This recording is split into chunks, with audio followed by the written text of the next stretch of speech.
cross stitches isn't helping. I remember these arms coming in like another mom picking me up, and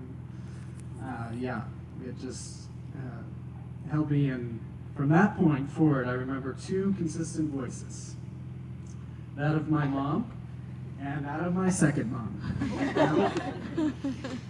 Melanie being my second mom, both voices sternly advised me as to what I could or couldn't do growing up.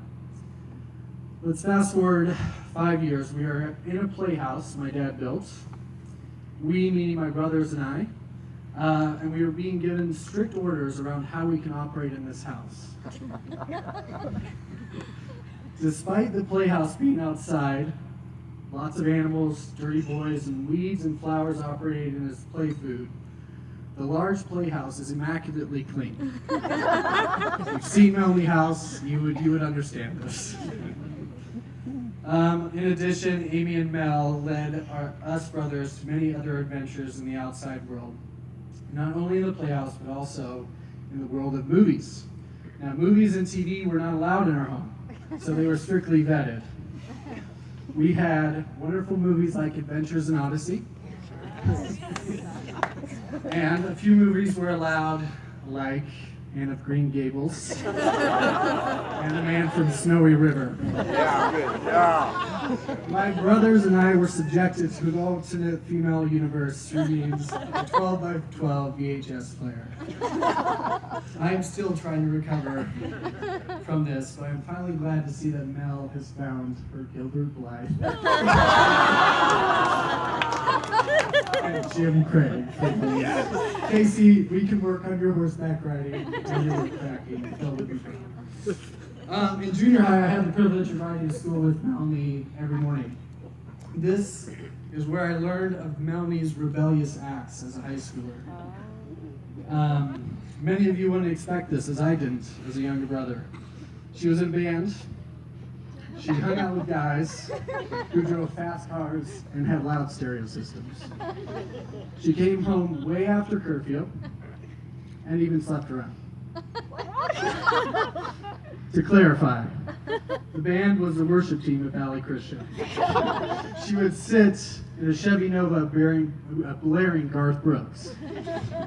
She would come home at 10:05 p.m. when her curfew was 10 p.m. She would spend the night at her girlfriend's house, to be clear, just so she could stay out a bit later. Melanie was an ideal vice president of Valley Christian High School. Gratefully, she spun out of this difficult time in her life. We all recovered. Okay, on a serious note though, I started the speech with a reference to birth. I obviously don't remember that, but I've seen pictures of that moment.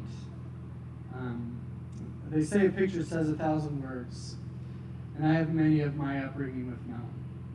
Those 1,000 words couldn't be counted in the ways Mel has cared for me or the people in her life. Not just through pictures, but in memories and in reality.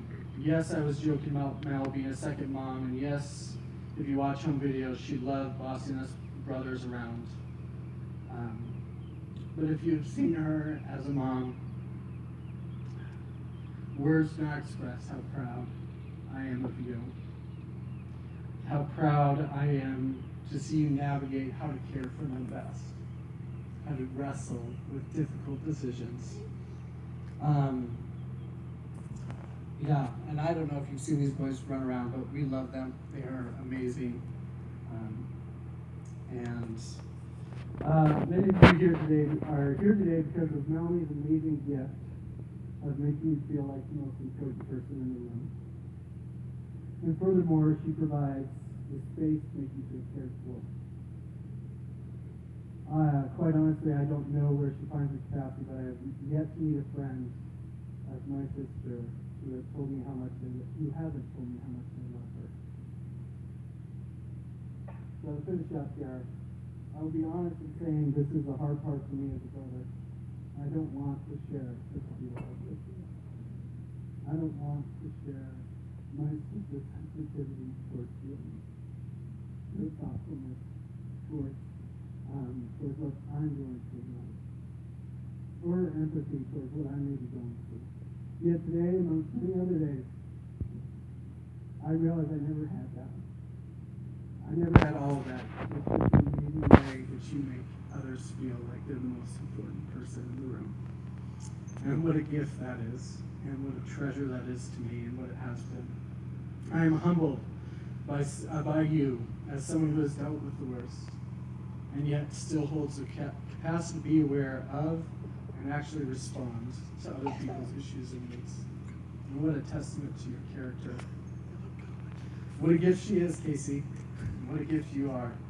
I mean, she is a blessing. What a woman she is, what fun she is, what joy she brings, and what a mom she is, what an emotional person she is. And what an amazing wife she is going to be to you. So, today is to celebrate both of you, and it's an honor to say, I send my sister with such excitement and hope for your future. So, cheers. Cheers. Cheers to the blessings. All right, next up we have Emily Jameson, who is friends with us.